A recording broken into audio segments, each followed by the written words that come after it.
brought to you by V-Guard, co-powered by Sensodyne O Bhimal বলো কথা কেশরী। Associate sponsor UltraTech cement.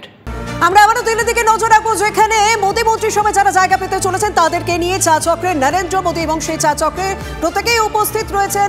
Shivraj Singh Chauhan তিনি উপস্থিত রয়েছেন, রাজনাথ সিং, অমিত শাহ উপস্থিত রয়েছেন এবং তাদের বার্তা দিচ্ছেন নরেন্দ্র মোদী।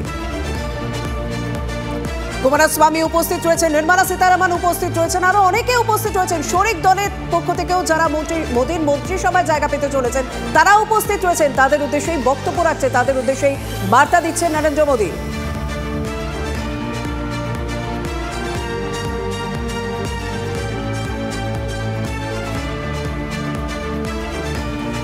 চা চক্রে ভাবী মন্ত্রীদের বার্তা, প্রধানমন্ত্রী অসম্পূর্ণ কাজ দ্রুত শেষ করুন, 100 দিনের অ্যাকশন প্ল্যান কার্যকর করুন, বিকশিত ভারতের এজেন্ডা চালিয়ে নিয়ে যান। অর্থাৎ এখনো পর্যন্ত তারা শপথ নেয়নি, কিন্তু শপথ নেওয়ার আগেই ঠিক তাদের ভবিষ্যৎ পরিকল্পনা কি, মোদীর মন্ত্রিসভায় যারা জায়গা পেতে চলেছেন তাদের একটি রুট ম্যাপ ঠিক করে দিচ্ছেন প্রধানমন্ত্রী নরেন্দ্র মোদী।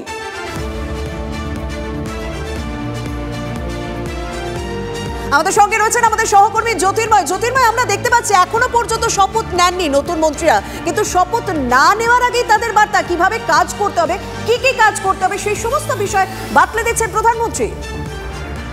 দেখো, এটা একটি সুনির্দিষ্ট প্রোটোকল, যে কথা আমরা জানাচ্ছিলাম। যারা ক্যাবিনেট মন্ত্রী হন তাদের কাছে প্রধানমন্ত্রীর ফোন যায় এবং যারা এমওএস হন তাদের কাছে ফোন যায় সংশ্লিষ্ট রাজনৈতিক দলের সভাপতি বা চেয়ারপারসনের তরফ থেকে, এবং তার পরবর্তী ক্ষেত্রে ক্যাবিনেট সেক্রেটারির তরফ থেকে ফোন আসে এবং সেই ক্যাবিনেট সেক্রেটারির ফোন থেকে কে কোন মন্ত্রক পাচ্ছেন সেই বিষয়টি স্পষ্ট করে জানিয়ে দেওয়া হয়। প্রধানমন্ত্রী আমরা 2014 যা দেখেছি, 2019 যা দেখেছি এবং এবারও তার পুনরাবৃত্তি হচ্ছে। চা চক্রে তিনি প্রত্যেককে আমন্ত্রণ করেছেন।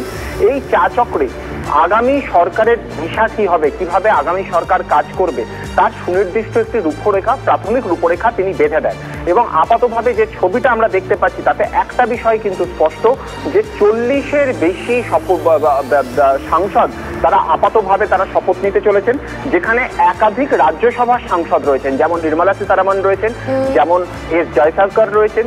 জেডিইউর তরফ থেকে যিনি শপথ নেবেন তিনি রাজ্যসভার সাংসদ, অর্থাৎ সকলে যে লোকসভা নির্বাচন জিতে এসছেন এমনটা নয়, রাজ্যসভার অনেকেও এর আগেও যেমন তারা মন্ত্রী হয়েছেন তেমন তারা মন্ত্রী হবেন, এমনটাই কিন্তু মনে করা হচ্ছে।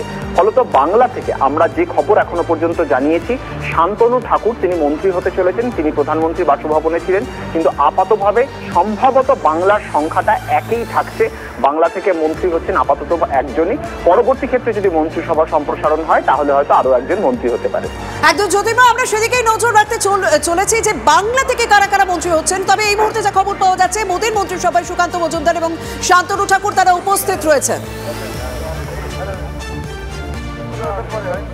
brought to you by V-Guard, co-powered by Sensodyne O Bhimal বলো কথা কেশরী। Associate sponsor UltraTech cement.